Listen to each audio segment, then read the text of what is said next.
Theodore Roosevelt was sworn in as the 26th President of the United States on September 14, 1901, at the age of 42, making him the youngest person ever to take the presidential oath of office in American history.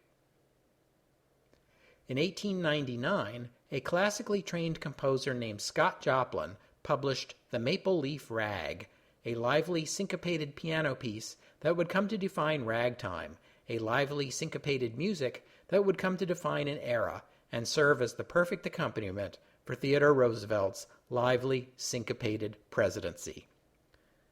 Welcome to Theodore Roosevelt's America. Welcome to the age of ragtime.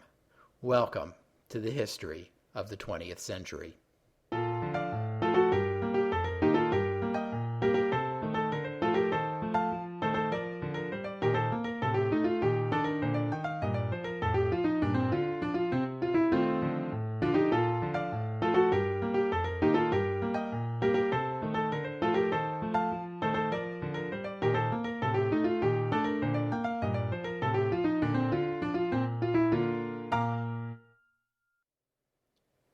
Episode 17. Such a Bully Pulpit. The establishment was appalled at the prospect of a Roosevelt presidency. Roosevelt had impressed upon him the importance of continuing the policies of the McKinley administration. He was told that a radical change in direction would provoke a stock market crash. Roosevelt seems to have taken these concerns to heart. He kept McKinley's cabinet, and in the early days of his administration repeatedly promised to continue McKinley's cautious, conservative policies. And he may even have meant it at the time he said it, but hey, this is Theodore Roosevelt we're talking about. A joke went around elite Washington circles during this time that while President McKinley listened to a great many people but only spoke to a few, President Roosevelt spoke to a great many people and listened to no one. In 1902, the new French ambassador to Washington, Jules Jusserand, came to the White House in formal attire to present his credentials. He later reported that Roosevelt took him for a walk in the park that soon turned into something like a forced march. When they reached a creek, the relieved Jusserand assumed his ordeal was over, only to be horrified when the president began to strip off his clothes and insist that the ambassador do likewise.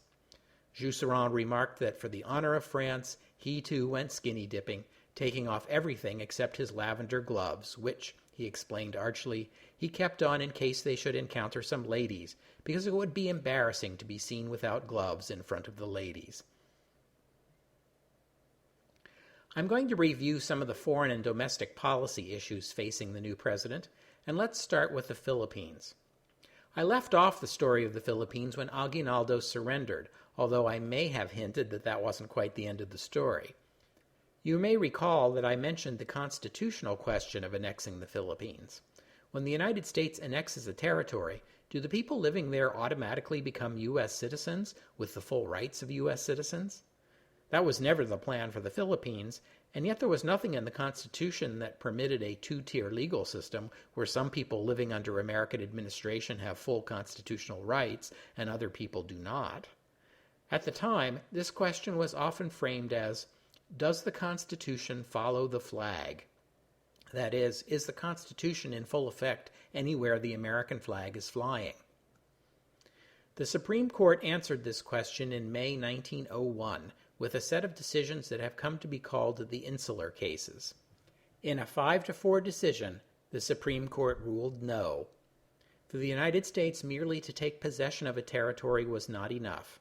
Congress had to affirmatively incorporate that territory into the United States. In the absence of such an affirmative act, the United States is merely a proprietor, and Congress was free to enact whatever laws for that territory it saw fit, unrestrained by the limitations imposed by the Constitution. Critics of the decision might very well wonder how Congress can have any power at all outside of the Constitution, since the Constitution created the Congress, and some wonder if the insular cases are still good law today. But that was the decision of the court. Finley Peter Dunn's fictional pub proprietor, Martin Dooley, commented on the insular cases with a remark that would become his most famous and widely quoted observation. "The Constitution may or may not follow the flag," Mr. Dooley said, "but the Supreme Court follows the election returns. William Howard Taft, whose commission had been working in the Philippines since 1900, officially became Governor General of the Philippines in July 1901. Taft and his commission had been operating as the Philippine government. When they arrived in the Philippines, the commission took a tour of the islands. Nellie Taft, William Howard's wife, who was the daughter of a congressman and a politically active woman, who in today's world probably would have had her own political career, but back then she had to settle for vicariously enjoying her husband's.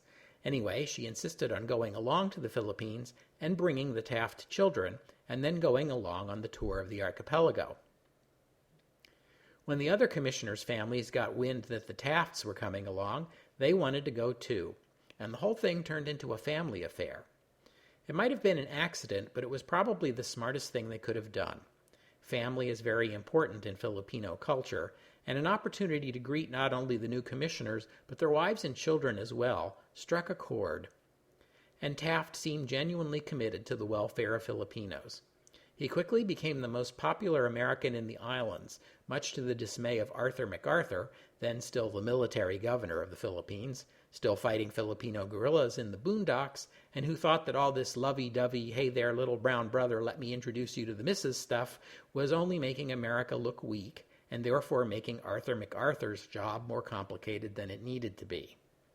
Taft and MacArthur never did get along, and in the summer of 1901, MacArthur was replaced as the military governor of the Philippines by Adna Chafee, who had previously commanded American forces during the Boxer Uprising. In the summer of 1901, one of America's biggest headaches in the Philippines, declarations of victory notwithstanding, was the island of Samar, the third largest island in the archipelago.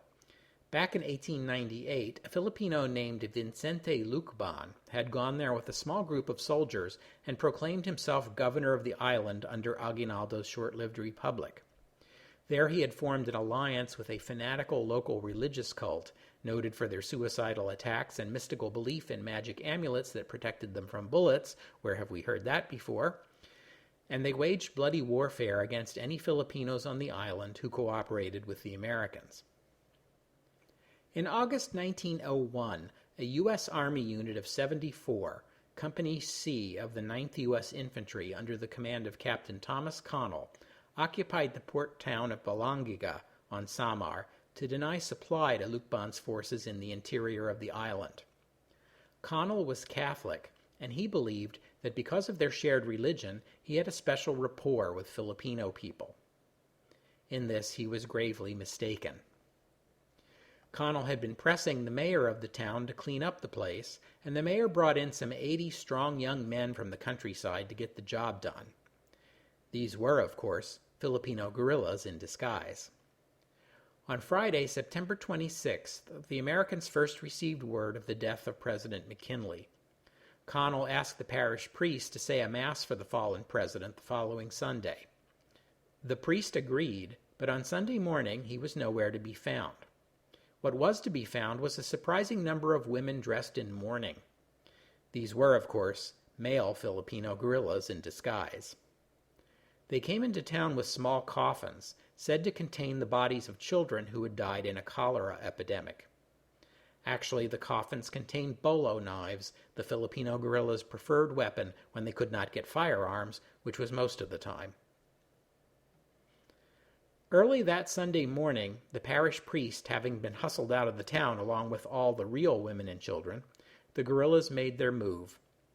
Almost all the Americans were in their mess tent eating breakfast. Only 3 sentries were on patrol. The town chief of police, who was coordinating the whole thing, grabbed the rifle of one of the sentries and began firing into the mess tent. This was the signal for the other guerrillas to grab their bolos and get to work. The mostly unarmed Americans fought back with chairs, baseball bats, cutlery, and anything else they could get their hands on. 48 of them were killed, including Captain Connell. The rest fled the town. Filipino deaths were, as usual, hard to pin down, but were probably close to 100. This event is known in the United States as the Samar Massacre. Arthur MacArthur must have felt vindicated. Theodore Roosevelt's new administration was reminded that it had inherited a war that wasn't quite as finished as it was supposed to be.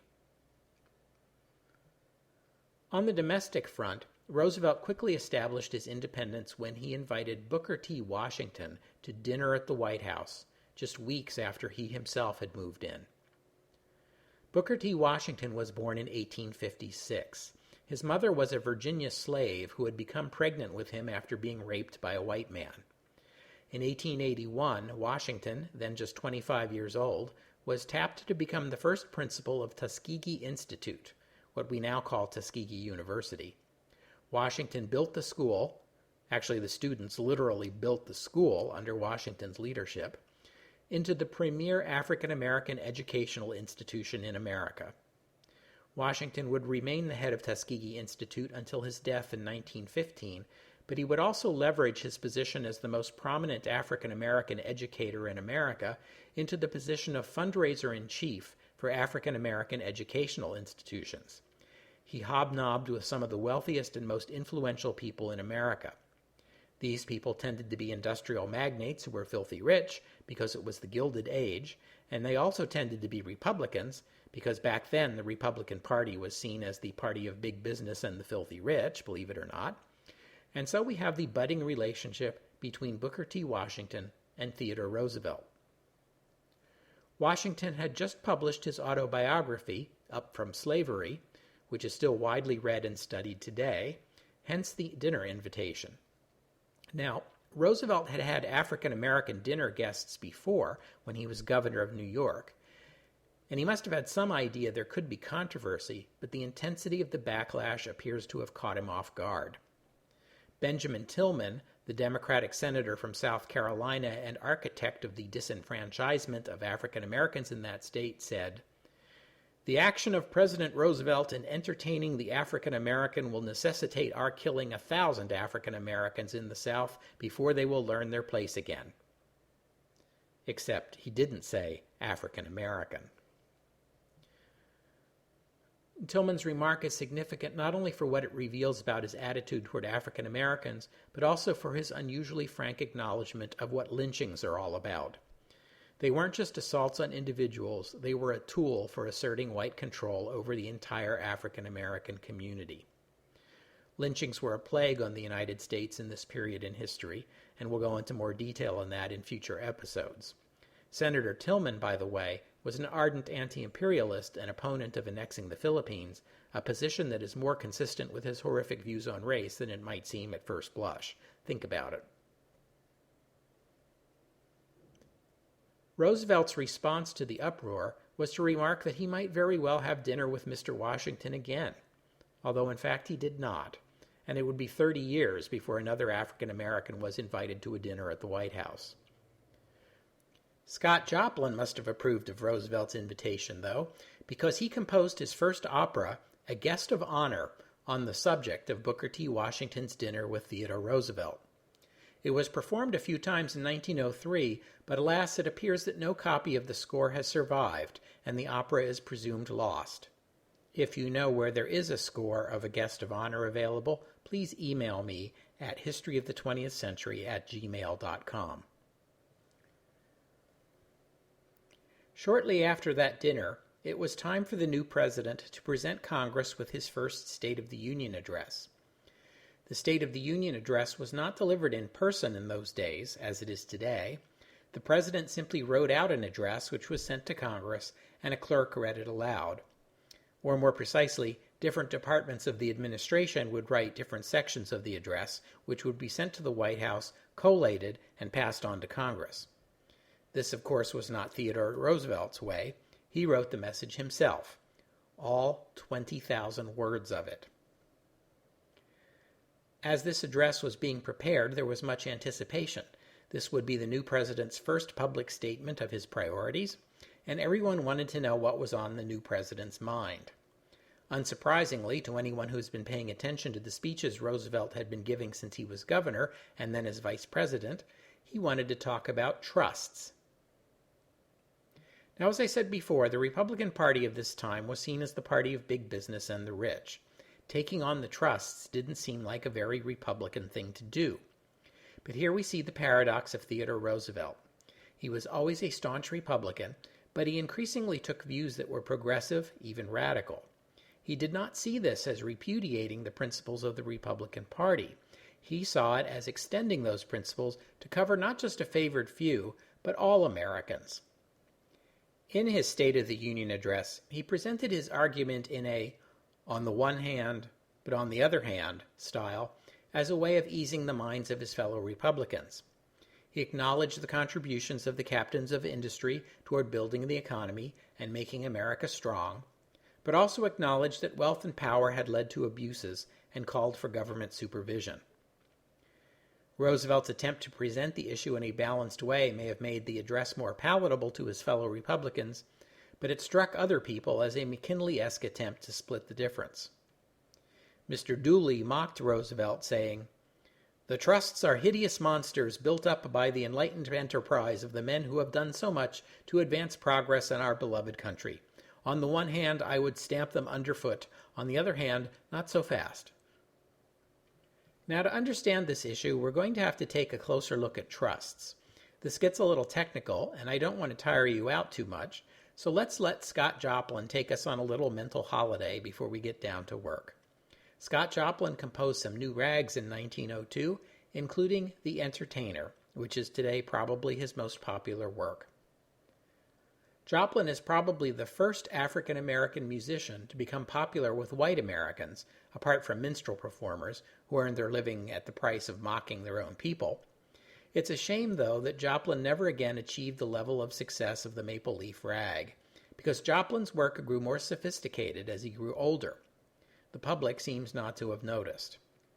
The Entertainer, for example, is a much more complex and richer work, which somehow manages to be bright and cheery on the surface, while hinting at an undercurrent of suppressed melancholy. When it was first published, the cover illustration showed an African-American minstrel performer on stage in evening dress, which gives us a clue as to the source of the composer's emotional palette. The Entertainer is in the public domain, which means I can play it here if I want to. So, before we plunge into the topic of trusts, soothe your spirit with a little Scott Joplin. And as you listen, try to picture that African-American minstrel performer in his top hat and tails, entertaining an appreciative audience, while deep down inside, wishing he was somewhere else. Anywhere else.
Now, it's come to my attention that some of you young people no longer understand the phrase bully pulpit. It has nothing to do with being a bully in the sense of a person who is mean and pushes other people around. In Theodore Roosevelt's day, bully was a vernacular term that meant something like what excellent or awesome means today, and Roosevelt used it frequently in that sense. The story goes that early in his presidency, about the time we're discussing today, Roosevelt was writing a message to Congress and consulting with some friends. He read out a paragraph that perhaps sounded a little bit Sunday school, and he remarked to his friends, "I suppose my critics will call that preaching, but I have such a bully pulpit." In other words, he was saying the presidency offered a great platform to get a message out, akin to what a pulpit does for a preacher. Interestingly, the evidence shows that the phrase bully pulpit pretty much died out by the end of World War I, but it came back into vogue in the 60s and 70s and has remained in the public discourse ever since then, not unlike the music of Scott Joplin. Maybe that's because the rise of both mass media and the imperial presidency have made the phrase seem more relevant today than ever. So at any rate, as 1901 passes into 1902, the topic of the day became trusts, because that's what the new president wanted to talk about. And that's about as good an example of the power of the bully pulpit as you could ask for. Of course, just because Roosevelt was talking about trusts didn't mean that Congress was ready to take the regulatory steps Roosevelt was asking for. The Republican leadership in Congress was very much pro-business. At this time, it was seen as very much the responsibility of government to provide a good environment for business, even though such matters as protecting the welfare of workers or investors was considered to be, none of the government's business at all, period. The McKinley administration had been something of a high watermark for big business, and the economy had also been doing very well, and so everything was just the way the Republicans liked it. And the Republicans controlled both houses of Congress, and leadership in particular there was very conservative. This was particularly true in the Senate. At this time, senators were not directly elected by the citizens of their states as they are today. They were appointed to the office by the state legislatures. In practice, what this meant was the guy most likely to be appointed to the Senate was the guy who made the most campaign contributions to the majority party in the state legislature. Many senators were men of business who had planned for years that once they built up their businesses large enough and made enough money for themselves and spread enough of it around to their friends in state politics, they would cap off their careers by trading the executive desk for a stint in the United States Senate. An old joke that began making its rounds back in the Grover Cleveland administration went like this. Mrs. Cleveland wakes up in the middle of the night because she heard a noise. She turns to her husband and says, "Grover, I think there's a thief in the house." President Cleveland, still half asleep, mutters in reply, "No, dear, there are no thieves in the house. They're all in the Senate." You may recall Mark Hanna, the Ohio political boss who had masterminded William McKinley's presidential campaign. He's a good example. Hanna was a businessman who used his wealth to become influential in Ohio politics, and later, after McKinley was president, got himself appointed senator from Ohio. Hanna's critics always believed he was a businessman first, who only got involved in politics for the sake of what it could do for his business. So needless to say, senators like Mark Hanna were not exactly thrilled when the new president sent over a State of the Union message calling for trust regulation. And now it's time to get down into the weeds in the matter of trusts. What is a trust? In common law, a trust is a legal arrangement where the property of one person is managed by another person for the benefit of the owner. A wealthy person, for example, might put their assets into a family trust to be managed by professional investment managers with the trust income to be paid to members of the family. So what's wrong with that, you're probably wondering. Well, nothing wrong with that. People do that all the time. So why does President Roosevelt have a thing about trusts? And why does the United States have what it calls antitrust laws on the books? It's not because of this kind of trust. It's the way the wealthiest men in America at this time were using trusts as a legal loophole to get around state laws. And let me explain what I mean by that. I assume you know what a corporation is. It's a special kind of organization that allows investors to pool their resources and enjoy special benefits like limited liability and corporate personhood. In today's world, there are very few limitations on corporations, and pretty much anyone can create a corporation for any reason they like. But back in the beginning of the 20th century, corporations were still viewed with a certain measure of suspicion. Then, as now, corporations in the United States were chartered under the laws of individual states. There was and is no national corporate law in the United States. So individual states back then were leery of corporations and often imposed limits on their size. Many states did not like to see corporations from their own states doing business in other states, so they would try to limit the scope of a corporation's business to their own state. Many states prohibited corporations from owning other corporations as a way of limiting corporate growth. The poster child for trust abuse in 1901 was the Standard Oil Trust. John D. Rockefeller's Standard Oil Company was not just one company. There were individual Standard Oil companies in individual states. There was a Standard Oil Company of New York, a Standard Oil Company of New Jersey, a Standard Oil Company of Ohio, and on, dozens of them in all. But there was also a Standard Oil Trust, a trust that owned all these individual Standard Oil companies. And investors didn't hold shares in Standard Oil of Indiana, for example. They held shares in the Standard Oil Trust. And Standard Oil wasn't publicly held. The company had been so profitable that Rockefeller and a few other wealthy investors controlled the whole business. In other words, the Standard Oil Trust has nothing to do with trusts as we usually understand that word. It was John D. Rockefeller's way of exploiting a legal loophole to accomplish with a trust something that would have been illegal to do with a corporation. And Rockefeller was as ruthless toward his competitors as he was about exploiting legal loopholes. At the time Theodore Roosevelt became president, Standard Oil controlled something like 90% of the oil business in the United States. So when we talk about trusts in this early 20th century context, what we're really talking about are large monopolistic businesses. But trust was the term people used at the time, and it's short and simple, and so I'm going to keep calling them trusts. But understand that what we're really talking about are monopolies and near monopolies. Whether they are organized as trusts or corporations or whatever is beside the point. Not coincidentally, the board game Monopoly got its start during this period. Standard Oil was too big a target even for Theodore Roosevelt, for now. But there were two new companies that had just formed in 1901 that had a lot of people worried. One of these was the United States Steel Corporation.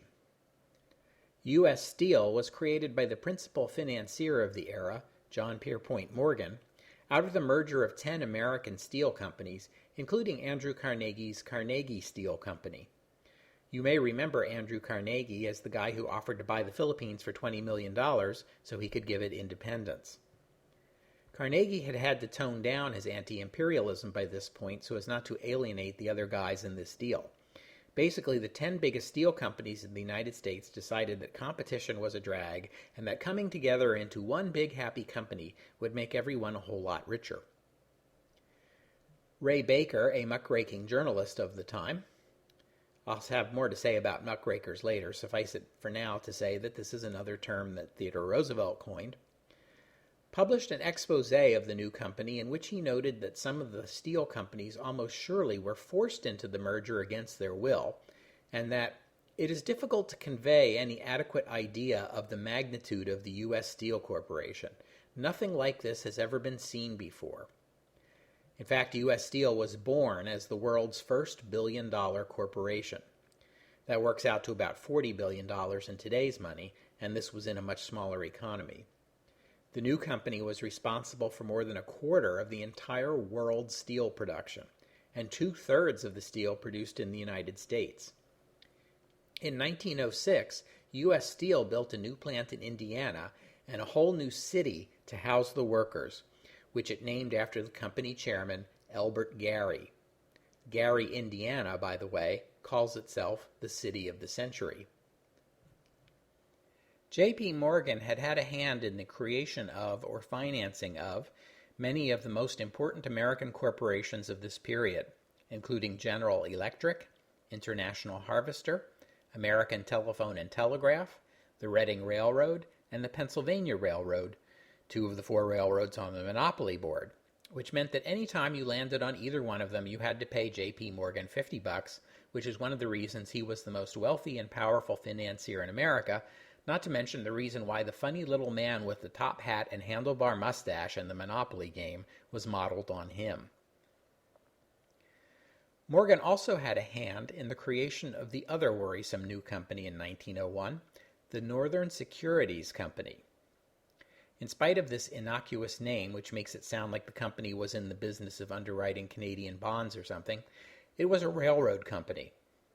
The short version of the story is that two of the largest railroads in America, the Great Northern Railway and the Union Pacific, got into a bidding war for control of the much smaller Chicago, Burlington, and Quincy Railroad. This was a big deal because the winner of this bidding war would gain control of access to Chicago, one of the nation's most valuable railroad markets. They tried to buy each other out, and stock prices skyrocketed. At this point, J.P. Morgan stepped in and suggested what you might call the U.S. Steel solution. Why doesn't everybody just merge together into one big happy corporation? And so in November 1901, about the same time President Roosevelt was sharpening his pencil and getting down to writing that State of the Union message, the Northern Securities Company was born. It was the largest corporation in the world, after U.S. Steel, and because it was a conglomerate of railroads, it was particularly worrisome. Railroads had built America. Railroads held America together.